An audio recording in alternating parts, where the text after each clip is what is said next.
Hi, I'm Sietse and I'm standing in front of the Agrico Research Center.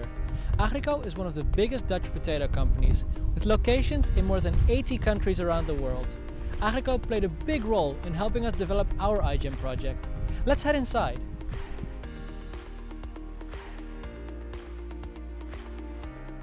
According to the Food and Agriculture Organization of the United Nations, over $750 billion worth of food is lost every year before it can be consumed.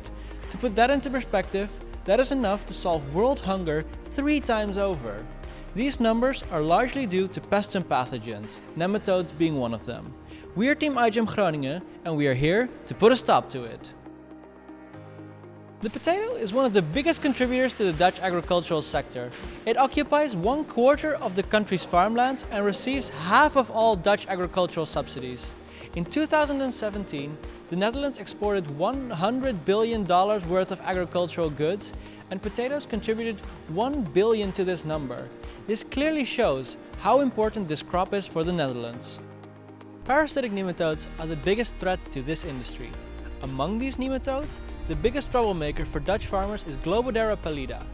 G. pallida is native to the Andes and is now present in 55 countries, predominantly in temperate regions. In Europe alone, this nematode causes crop losses of $460 million a year.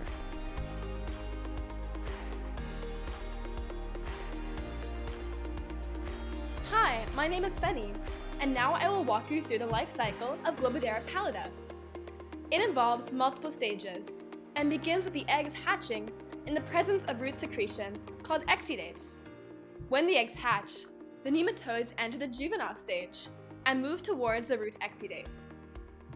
The nematodes penetrate the root tissue of the potato plant and form feeding sites inside the root that are necessary for their survival.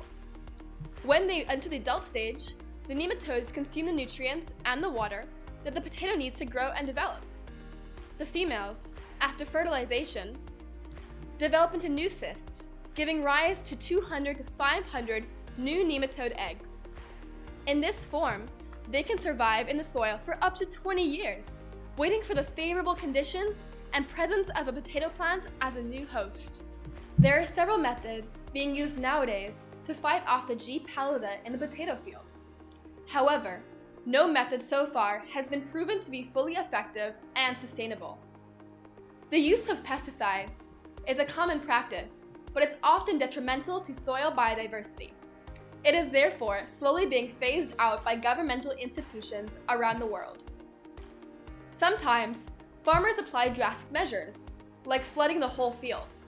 Although it is effective, this method is very costly for the farmer and is not only limited to G. pallida. Crop rotation, the shifting of the crop grown every year by the farmer, is popular but not fully protective, and not every farmer is capable of doing this. Classical breeding methods can be an effective method, but it takes too long to develop because of the adapting G. pallida population.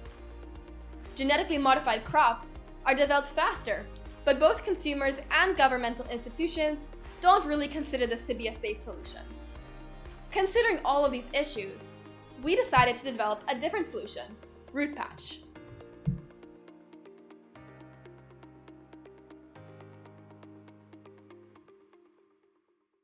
While developing RootPatch, we needed it to hold 4 key values. Firstly, since farmers need to apply it on a large scale, RootPatch should be easily applicable. Second, we aimed at developing a GM solution, so we had to ensure its safety and control to avoid any spread of GMOs in the environment. Third, RootPatch should only affect the harmful nematode, keeping the beneficial organisms in the ecosystem intact. And last but not least, since G. pallida is not the only parasitic nematode in the world, we aim to develop a general solution that could be applied to other parasitic nematodes in the soil.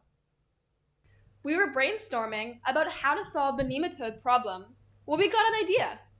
What caught our attention was the work of Jonathan Dalzell and his colleagues, who explored the effects of neuropeptide-like proteins on the chemotactic behavior of nematodes. Neuropeptide-like proteins, or simply NLPs, can be found in many species of nematodes as they are involved in the regulation of their neuronal behavior. NLPs are different from the classical neurotransmitters in humans because they can modulate the activity of a whole neuronal network, rather than just facilitating single neuron-to-neuron communication. This is also why they are believed to be very significant for the nematode's functioning. NLPs also regulate the neuronal networks for sensing the environment, causing the nematodes to be attracted by the root exudate. The group of Dalzell attempted to investigate how increasing the levels of the NLP in G. pallida would affect their chemoattraction towards the exudates. They investigated this with a simple experiment. After putting the nematodes in contact with different NLPs for 24 hours, thereby changing their internal NLP levels, they were placed in the middle of a petri dish. This petri dish was divided into 3 parts, one with water, one with the root exudate, and a neutral stroke in the middle. By monitoring the movements of the nematodes on this petri dish, they were able to point out NLPs that could be used to reverse the attraction of the nematodes towards the root exudates. They identified NLP14A to be efficient in reversing the chemoattraction, and importantly, also showed that this NLP appears to be specific in only parasitic nematodes. The next problem we faced was a method to deliver the NLP into the soil, where it would meet the nematodes. In order for the neuropeptides to always protect the roots, they need to be constantly present in the rhizosphere. Chemical synthesis of NLPs and its application wouldn't suffice, as this would require a constant application and so many man-hours. Therefore, we reasoned that the NLPs should be produced at the roots directly. Next, we need to select the host organism for the NLP production. We were divided between engineering the potato plant or a soil bacterium. We didn't want the potato itself to be engineered due to the consumer's reluctance to eat GM crops. So by choosing a soil bacterium, this gave us 2 benefits. First of all, soil bacteria tend to form biofilms around the roots, providing structural and nutritional support for both the bacteria and the plants. Secondly, the same solution can be applied to other plants without having to engineer anything new. After we decided that we were going to use a bacterium as the RootPatch host, our first choice was Bacillus subtilis, since it's a well-studied soil organism. However, because we were going to genetically modify it, we did not know how robust it would be in the soil. That is why we reached out to academic experts. The first person we contacted was Professor Oskar Kuipers from the University of Groningen. He strongly suggested that we use a dominant soil organism because the applications would be very limited if it would get outcompeted. He directed us towards the work of one of his students, Yang Lai Yi, who studied the effects of potato root exudate on Bacillus mycoides. He also suggested that we talk to Jan Spoelder, an expert in phytopathology and the application of biological agents. Based on his advice, we used a Bacillus mycoides strain called M2E15, which is dominant, spore-forming, and also naturally forms biofilms on the roots of potatoes. So when we had decided on a host organism, we then had to think about how to introduce RootPatch into the soil.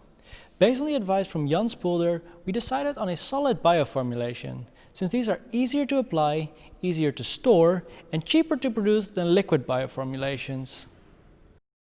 After speaking to the farmers, we realized that the equipment needed to apply a powdered bioformulant already exists, which is very advantageous for us. The RootPatch granulate would have to be applied during the potato planting in April. This would give the RootPatch a chance to establish itself on the tuber and then grow along the forming potato roots. Sietse shared our plans for the formulation and application of RootPatch with you. Now let's get back to the synthetic biology part. To study whether RootPatch would actually work, we needed to perform experiments. But because of the corona pandemic, we couldn't actually do this. So we had to look for alternative ways to study how RootPatch would perform. We shifted to a computational approach by creating models that it can incorporate how the environment could affect how well RootPatch would perform. Humidity, temperature, and pH all have an impact. And by using computational power, we can study and expose any possible weaknesses. A model studying the bacteria population in RootPatch showed the importance of several factors. The initial phase of growing RootPatch showed to be the most sensitive. Ensuring that RootPatch would survive here allowed it to survive throughout the whole season. Also, competition has a great impact on the survival of RootPatch throughout the season, and is therefore important to ensure that our host bacterium is capable of surviving the competition in the soil. By choosing a natural soil isolate, we are hoping to achieve this. Overall, the most important environmental factor turned out to be humidity. The lower the humidity, the harder it is for RootPatch to survive. But all in all, our results show that RootPatch is strong enough to survive in the soil throughout the whole potato season. Safety is an important consideration when using free-living GM bacteria. While the model showed that RootPatch is strong enough to survive, we only want its presence to be at the roots. To ensure this, we developed two safety mechanisms that are dependent on the presence of specific components in the soil. Tryptophan and solanine specifically are way more abundant in the potato plant exudates than in the exudate of any other plant. By making RootPatch dependent on them, we can allow it to survive only in this environment. To make RootPatch dependent on tryptophan, we decided to make it oxytrophic for this amino acid by knocking out the TRPE gene, which is required for the metabolism of tryptophan. Because other plants produce tryptophan as well, this will not be entirely effective, but it will maintain the bacteria already to a certain extent. To improve the containment, we will make the bacteria dependent on solanine as well, which is specific to the potato plant. A toxin is introduced into the genome of the bacteria, and its antitoxin will only be expressed when solanine is in the environment. Hopefully, the combination of the two strategies will be enough to keep RootPatch where it belongs. Now let's take a look at RootPatch and how it is engineered to produce the neuropeptides. We plan to introduce the NLP14A gene into the chromosome of B. mycoides using a CRISPR-Cas9 technique. A PYCR vector, which contains the NLP14A gene and the Cas9 protein required to cut the genome open, is introduced into the bacteria. The vector will integrate the gene into the genome behind a strong constitutive PTA promoter. This promoter will ensure the expression of the gene and will allow a constant neuropeptide presence around the roots.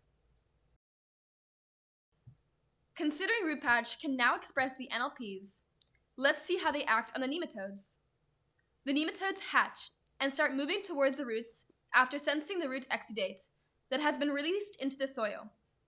But once they are close to RootPatch, the NLP will enter the nervous system of the nematodes, changing their neuronal activity and now causing them to avoid the exudates of the root. To understand how the application of RootPatch affects the population dynamics of G. pallida throughout the season, we developed a nematode population model. Several key factors play an important role in the ability of RootPatch to protect the root from the nematode invasion. With a higher number of nematodes in the soil, higher NLP production is required to protect the plant.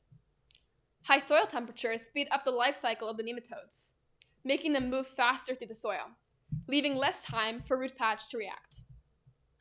But most importantly, the efficacy of RootPatch will depend on the ability of the nematodes to go back to their normal functioning after leaving the NLP environment. Future experimental data can help this model really predict how effective RootPatch actually is. As I mentioned earlier, the corona pandemic denied us access into the labs, and since we are unable to produce experimental evidence, we could not confirm some of the key aspects of our project. Questions like whether the bacteria will survive in the soil, or whether NLP14A will be effective enough to repel G. pallida are still left unanswered. Because of this, we made a decision to participate in the first ever two-phase iGEM project. In order to give the iGEM 2021 Groningen team a head start for the next year, we have set up complete wet lab plans. We have also made models to expose weaknesses and strengths of RootPatch. We've established collaborations with national laboratories, and we learned critical information about the problem fruit by talking to various stakeholders and setting up communication with a number of potential future sponsors. We were surprised to realize that the farmers that we spoke to were open to using RootPatch in their fields as long as it is allowed by their governments.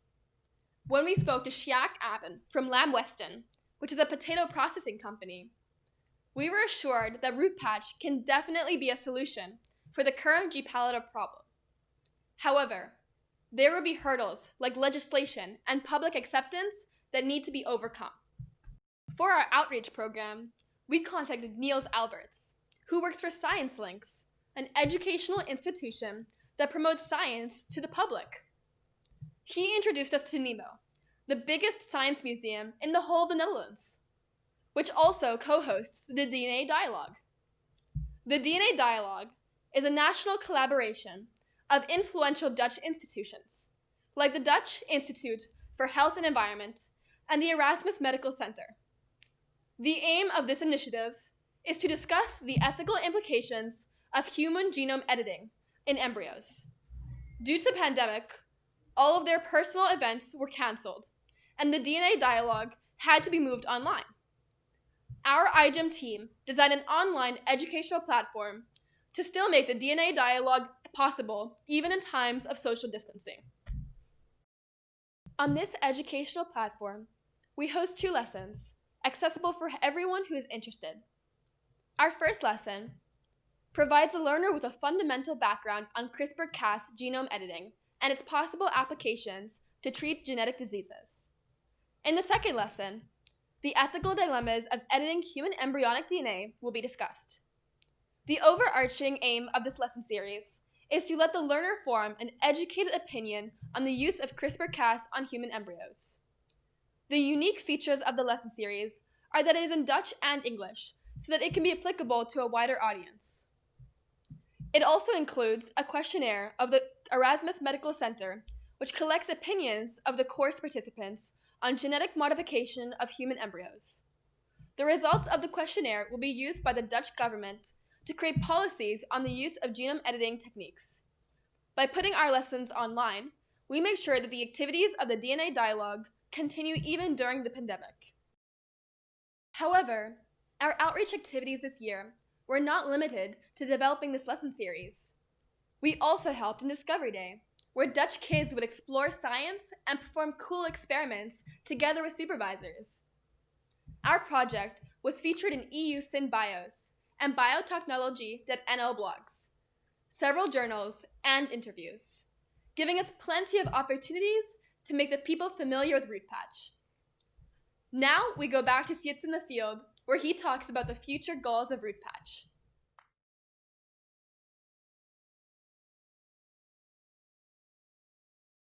So the fate of RootPatch is still uncertain. Its future depends on the rules and regulations of the EU and how it is accepted by the public. We paid close attention to these concerns during our project, and we talked to farmers, industry experts, and the public. We realized that RootPatch is so much more than just potatoes and G. pallida. If proven safe enough, RootPatch could show the way to new methods of protecting plants using genetically engineered bacteria. In addition, the neuropeptides could provide a more sustainable method of crop protection.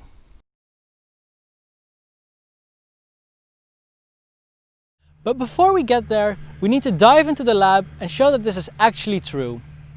We hope to inspire future iGEM teams to explore similar approaches to RootPatch to help combat drastic crop losses worldwide.